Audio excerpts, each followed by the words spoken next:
नांदेडच्या आसना नदीला पूर आला। पुराचं पाणी शेतामध्ये शिरलं तर शेतातील पिकांचं मोठं नुकसान झालेलं आहे। नदीकाठच्या गावांना सतर्कतेचा इशारा देखील देण्यात आलाय। पाण्याची पातळी आणखीन वाढण्याची भीती देखील व्यक्त करण्यात आलेली आहे। तर गेल्या 2 ते 3 दिवसांपासून मुसळधार पाऊस हा नांदेड जिल्ह्यासह परिसरामध्ये पडतोय आणि याचा मोठा फटका सध्या शेतकऱ्यांना बसलेला आहे, कारण पिकं पाण्याखाली गेलेली आहेत।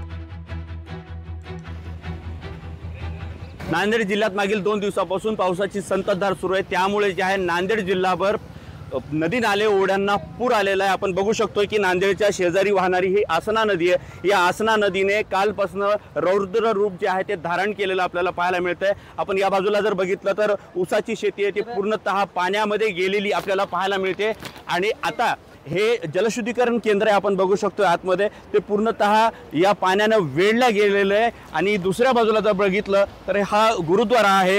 या गुरुद्वारा सुद्धा पाण्याने वेढलेला आपल्याला पाहायला मिळतं। या ठिकाणी मोठ्या प्रमाणात शेतीचं नुकसान झालेलं आहे। जिल्ह्यात अनेक ठिकाणी पूरजन्य परिस्थिती निर्माण झाली आहे, तर काही ठिकाणी पूर येऊन अनेक गावांचा संपर्क जो आहे तो या ठिकाणी तुटलेला आहे। आपत्ती व्यवस्थापन असेल, जिल्हा प्रशासन या ठिकाणी सर्वांची मदत करण्यासाठी सरसावलेलं आहे। मात्र नदीकाठच्या गावांना सतर्कतेचा इशारा दिलेला आहे आणि नागरिकांनी जोखीम घेत पाण्यात उतरू नये असाही सल्ला जिल्हा प्रशासनातर्फे देण्यात आलेला आहे। आणि आता कुठेतरी हा पाऊस ओसरावा अशी नांदेडकर इच्छा व्यक्त करतात। कमलाकर बिरादार, लोकशाही मराठी, नांदेड।